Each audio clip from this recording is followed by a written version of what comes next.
ಒಂದು ಸೀಕ್ರೆಟ್ ಹೇಳ, HR ನಿಮಗೆ we will get back to you ಅಂತ ಹೇಳಿದಾಗ ಅದರ ಅರ್ಥ ಏನ್ ಗೊತ್ತಾ?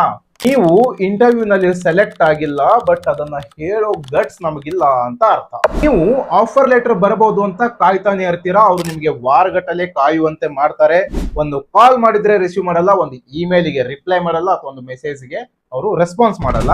ಸೊ ಇದು ಆಕ್ಚುಲಿ ಪ್ರೊಫೆಷನಲ್ ಅಲ್ವೇ ಅಲ್ಲ.